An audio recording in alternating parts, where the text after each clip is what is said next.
Welcome back to our channel दोस्तों। Last lecture में हम लोगों ने जानने की कोशिश की थी फिक और सरिया के बीच में डिफरेंस के बारे में। आज के लेक्चर में हम जानने की कोशिश करेंगे सोर्सेज ऑफ मुस्लिम लॉ के बारे में। सोर्सेज ऑफ मुस्लिम लॉ ये बहुत इंपॉर्टेंट टॉपिक है फॉर ऑल पर्पजेस, चाहे वो प्रीलिम्स की बात कर ले, मेंस की बात कर ले या फिर नेट यूजीसी की बात कर ले। ये टॉपिक से क्वेश्चंस आते ही आते हैं सोर्सेज ऑफ मुस्लिम लॉ के बारे में। दूसरी बात, अगर आप सोर्सेज नहीं जानेंगे तो बाकी चीजें अच्छी तरीके से समझ में नहीं आएंगी, तो ये जानना बहुत जरूरी है। सोर्सेज ऑफ मुस्लिम लॉ दो पार्ट में हम डिवाइड करते हैं। पहला primary sources and second one is secondary sources. Primary sources and secondary sources को टू पार्ट में डिवाइड किए। प्राइमरी सोर्सेज में कुरान आता है, सुन्नत आता है और हदीस। सुन्नत और हदीस हम यहाँ एक लेके चल रहे हैं। इट मीन्स ये बात कर रहा है ट्रेडिशन के बारे में। अब यहाँ आप कंफ्यूज मत होइएगा अगर ट्रेडिशन के बारे का क्वेश्चन आ जाता है कि प्राइमरी सोर्सेज में कुरान, ट्रेडिशन, इज्मा, कियास and the fifth option is custom वगैरह।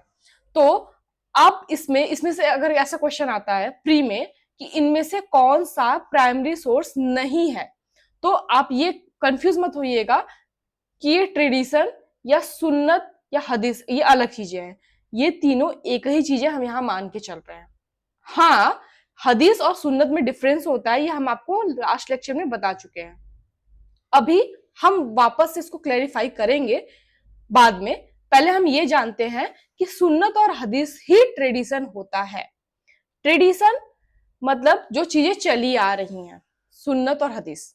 ओके, तो प्राइमरी सोर्सेज में क्या क्या है? कुरान है, ट्रेडिशन है, इज्मा है और कियास है। ये चार चीजें हैं।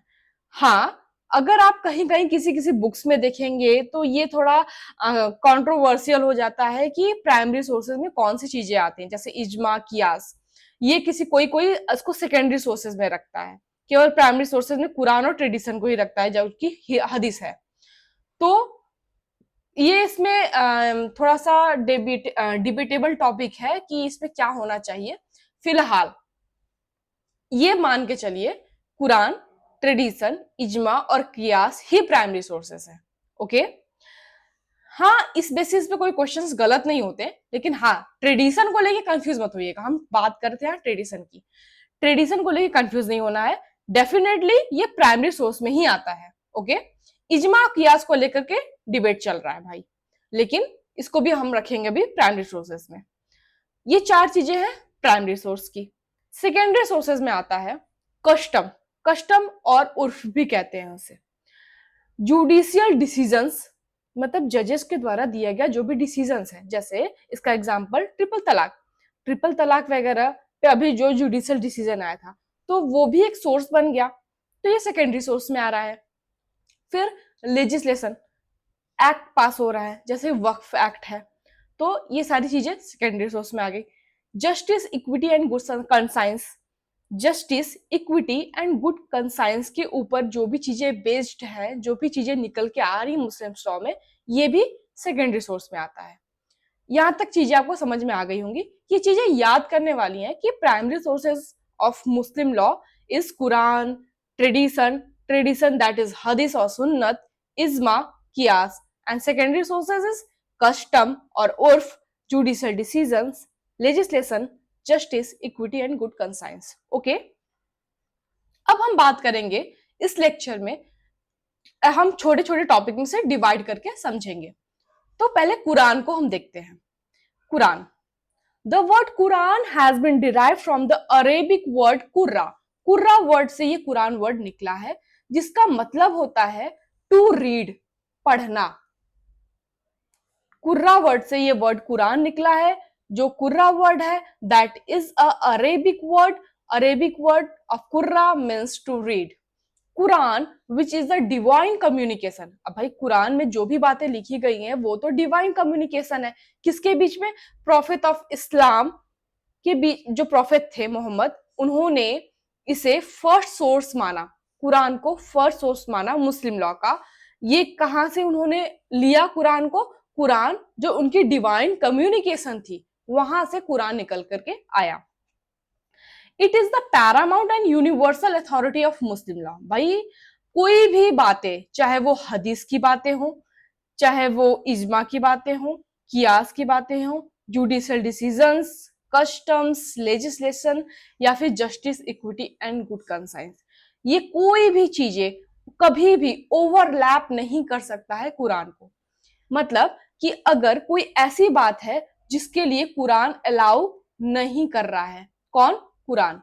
कुरान अलाउ नहीं कर रहा है, पर अब यहाँ जुडिशियल डिसीजन या कस्टम्स जो है उसे अलाउ कर रहा है। तो अगर कस्टम अलाउ कर रहा है और कुरान अलाउ नहीं कर रहा है तो कौन सा प्रिवेल होगा, कस्टम या कुरान? ऑब्वियसली यहाँ केवल और केवल कुरान ही प्रिवेल होगा। मीन्स कुरान को कोई भी चीजें ओवरलैप नहीं कर सकती, कोई भी चीजें। ओके, तो कुरान जो है वो यूनिवर्सल अथॉरिटी है मुस्लिम लॉ का। It contains the revelation of God to his prophet Muhammad through angel Gabriel. इस बात को हमने ऑलरेडी लेक्चर में बता रखा है कि प्रॉफिट मोहम्मद के पास जो भी बातें आई, उनके दिमाग में जो भी बातें, उन्हें ज्ञान आया, वो किसके थ्रू आया था? एंजल गैब्रियल के थ्रू आया था। एंजल गैब्रियल गॉड की बातों को प्रॉफिट तक पहुंचाए, फिर प्रॉफिट ने उन सारी बातों को हम सभी तक पहुंचाया। Quran in its present form is the book divided into 114 chapters। इसमें भाई 114 चैप्टर्स है, इसे याद कर लीजिएगा, ये जरूरी है। प्लस इसमें 6666 वर्सेस है। 114 चैप्टर्स है, 6666 वर्सेस है कुरान में। The verses of Quran are called आयत, इसे आयत भी कहते हैं। And the chapter of this holy book are called सुर्रा। मीन्स अगर हम ये कहें कि कुरान में 114 सुर्रा है एंड 6666 इज आयत है। ओके, नॉट मोर देन, ये भी याद कर लेना है, आयत कहते हैं और सुर्रा कहते हैं इसके चैप्टर्स को। Not more than 200 verses are concerned with legal principle and nearly about 80 verses are concerned with marriage, dower, divorce and inheritance। ठीक है, तो यहाँ याद करने वाली बात ये है, जानने वाली बात ये है कि 200 वर्सेस जितने भी हैं, 200 जो आयत हैं, वो लीगल प्रिंसिपल से डील करते हैं। लीगल प्रिंसिपल मतलब यहाँ ये कह रहा है कि क्या हम इसे, आपने हम पिछले लेक्चर में हम आपको बता रखे हैं कि जो भी चीजें जो लीगल प्रिंसिपल से डील करेंगे उसे क्या कहते हैं? उसे फिक्क कहते हैं। तो क्या ये सारी चीजें फिक्क हो सकती हैं 200 वर्सेस? तो हाँ, बिल्कुल हो सकती हैं। शरीयत में आएगा, बिल्कुल आएगा, लेकिन शरीयत सारी चीजों से डील करेगा, सारे लॉज से डील करेगा, चाहे वो मैरिज से रिलेटेड लॉज हो, डावर से रिलेटेड लॉज हो, डाइवोर्स, इनहेरिटेंस, ये सारी चीजें शरीयत होंगी। लेकिन फिक्र क्या होगा? जो लीगल प्रिंसिपल के बारे में बात कर रहा है। कितने हैं? 200 आयत हैं उसके, और 80 आयत जो है वो डील करेंगे मैरिज, डावर, डाइवोर्स और इनहेरिटेंस से। और इन सबको जो मिला के डील करेगा उसे क्या कहेंगे? ये 200 आयत प्लस 80 आयत, ये जो दोनों को मिला के डील करेगा, दैट इज शरीयत, शरीयत लॉ। ओके, बाकी 200 वर्सेस वाला फिक्र है। यहां तक चीजें आपको समझ में आ गई होंगी। यहाँ पे चीजें समझने वाली ज्यादा नहीं है, इन्हें याद करना ज्यादा है। The portion of Quran which was disclosed to Prophet Muhammad at Medina is concerned with legal principle and the portion at Makkah deals with the philosophy of life and Islamic religion। Okay? तो जो भी बातें profit के द्वारा Medina में कही गई हैं, वो बातें किससे डील करती हैं? वो फिक्र से डील करती हैं, वो लीगल प्रिंसिपल से डील करती हैं, लीगल इस्लामिक ज्यूरिस्प्रूडेंस से डील करती हैं। और जो बातें मक्का में कही गई हैं उनके द्वारा, वो philosophy of life and Islamic religion से डील करती हैं। जो लाइफ के बारे में क्या करना है, कैसे करना है, जीवन कैसे बिताना है, इन सारी चीजों, इस्लामिक रिलीजन के बारे में जो बातें करती हैं, वो सारी बातें मक्का में कही गई हैं उनके द्वारा, और मदीना में लीगल प्रिंसिपल के से चीजें ज्यादा डील की गई हैं प्रॉफिट मोहम्मद के द्वारा।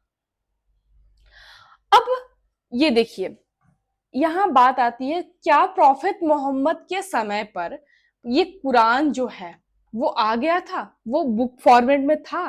तो नहीं, कुरान प्रॉफिट मोहम्मद के समय पे बुक फॉर्मेट में नहीं था। इसमें इन लोगों को बहुत कंफ्यूजन रहता है, लोगों को ऐसा लगता है कि प्रॉफिट मोहम्मद ने बुक दिया। तो भाई प्रॉफिट मोहम्मद ने कभी कोई बुक नहीं दिया था।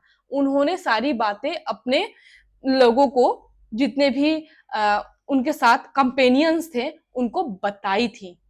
उस समय कोई भी चीजें बुक में नहीं लिखी गई थी। ठीक है। Abu Bakr, who was the Khalifa and died in 634, for the first time collected the various passages of Quran. Abu बकर जो थे, जो खलीफा थे, उन्होंने ही पहली बार जितने भी कुरान के वर्सेस हैं, पैसेजेस हैं, उनको कलेक्ट किया एक जगह पर, अबू बकर ने। देन उस्मान द थर्ड खलीफा, अबू बकर के बाद उस्मान आए जो थर्ड खलीफा थे, ordered the second revision of the Quran in 650 AD.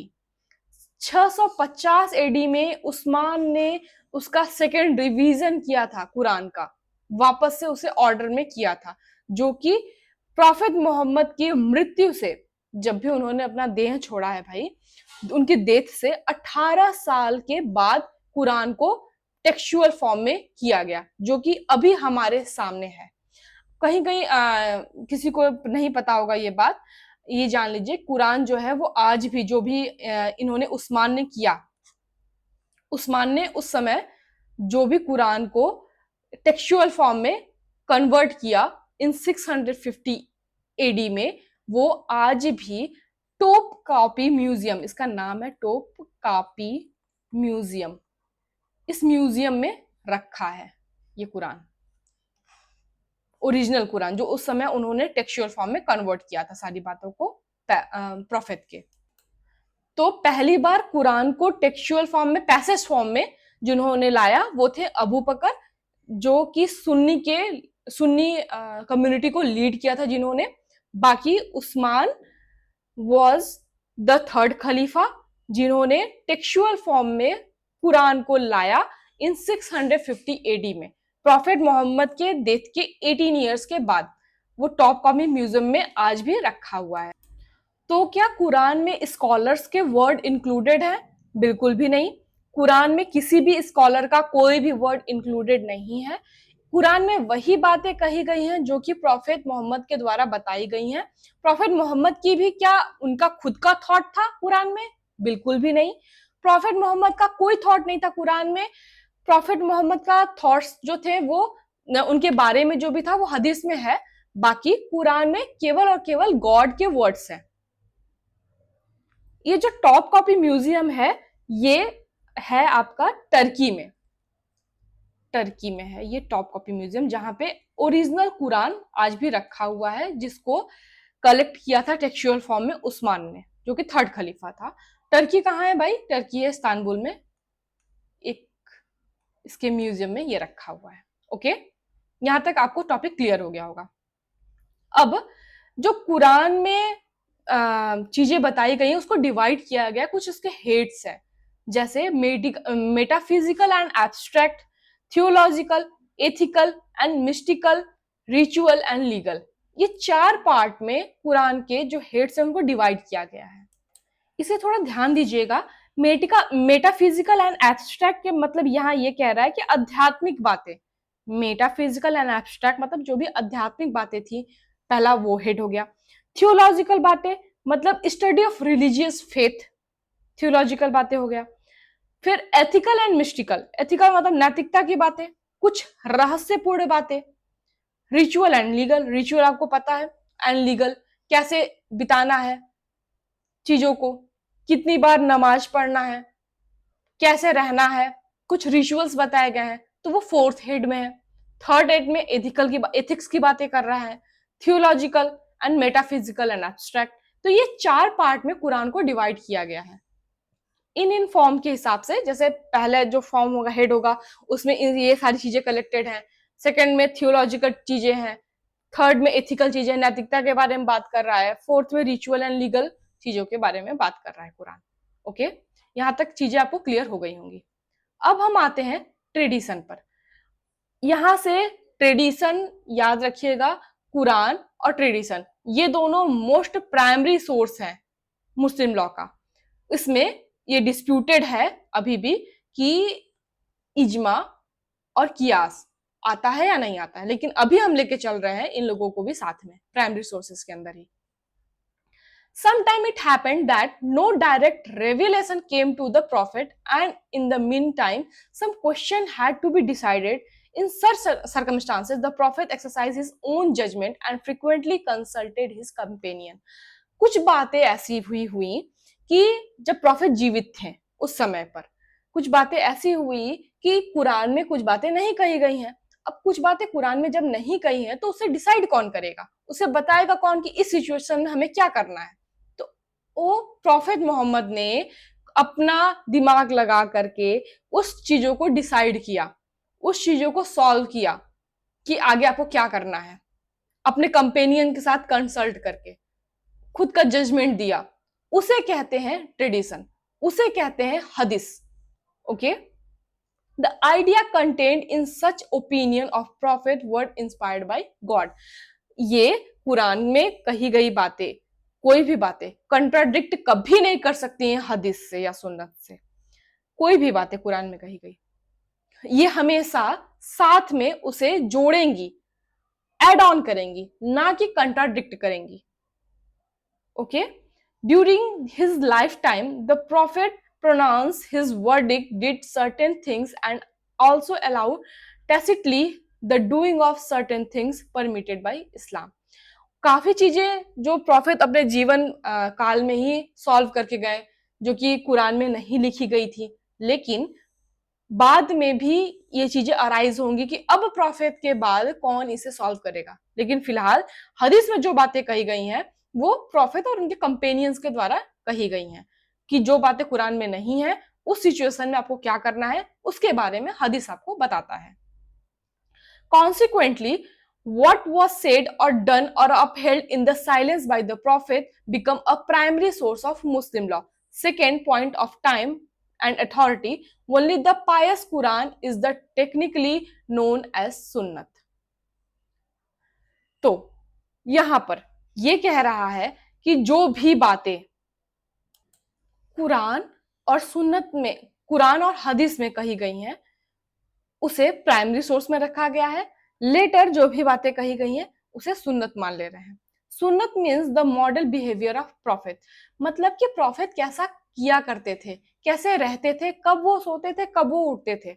The narration of the what prophet said, did or tacitly allowed is called hadith or tradition. उसी को ही हदीस या फिर ट्रेडिशन कहते हैं, सुन्नत कहते हैं। प्रॉफिट के बिहेवियर को, अगर प्रॉफिट होते तो इस सिचुएशन में क्या करते, प्रॉफिट हैं तो क्या कर रहे हैं, ये सारी बातें हदीस में लिखी गई हैं, सुन्नत कहते हैं उसे। दे have been preserved a traditional and handed down from the generation to generation by authorized person. जो भी प्रॉफिट के बारे में, पहले तो आपको ये पता है कि कुरान में जो भी बातें कही गई उसे भी फैलाया गया, लोगों तक पहुंचाया गया, एक जनरेशन से दूसरे जनरेशन तक फैलाया गया। प्लस जो भी हदीस में बातें कही गई हैं, प्रॉफिट के बिहेवियर को, प्रॉफिट के कही गई बातों को, प्रॉफिट क्या करते थे, कैसे रहते थे, उनके जेस्चर्स को जो भी कलेक्ट किया गया उनके कंपेनियंस के द्वारा, उसे भी generation to generation hand over किया गया ताकि लोग वैसे ही रहें, उन्हीं चीजों को फॉलो करें, उसके अलावा कुछ ना करें। ओके, तो यहां तक के लेक्चर में आपको ये समझ में आ गया होगा कि कुरान और ट्रेडिशन में डिफरेंस क्या है। कुरान में आपने देख लिया, कुरान में जो भी बातें कही गई हैं उससे लोगों का कोई लेना देना नहीं है, उसमें केवल और केवल अल्लाह के द्वारा यानी गॉड के द्वारा कही गई बातें हैं। दूसरा, ट्रेडिशन में क्या है, ट्रेडिशन में केवल और केवल जो भी प्रॉफिट का बिहेवियर था, प्रॉफिट और कंपेनियन जो भी चीजें डिसाइड करते थे वो चीजें उसमें लिखी गई हैं हदीस और सुन्नत में। यहां तक बातें क्लियर हो गई। इसका जो थर्ड टॉपिक है दैट इज इज्मा, वो हम नेक्स्ट लेक्चर में आपसे डिस्कस करेंगे। तो दोस्तों, अगर आपको इससे रिलेटेड कोई भी क्वेरी है, कोई भी डाउट है, तो feel free to ask me in comment section. Okay, I will definitely answer to it. Okay दोस्तों, तो अगर आप इस पीडीएफ को भी लेना चाहते हैं तो आप इस क्यूआर कोड को स्कैन करके इस पीडीएफ को परचेज कर सकते हैं, जिससे आपको इजी हो जाएगा चीजों को कंपाइल करने में, नोट्स बनाने में आपका टाइम वेस्ट नहीं होगा। ये पीडीएफ केवल 21 रुपीज में अवेलेबल है। कोई भी क्वेरी के लिए आप कॉल या मैसेज भी डायरेक्टली कर सकते हैं इस फोन नंबर पर। आप टेलीग्राम ग्रुप भी ज्वाइन कर सकते हैं। थैंक यू वेरी मच दोस्तों for joining and listening my lecture.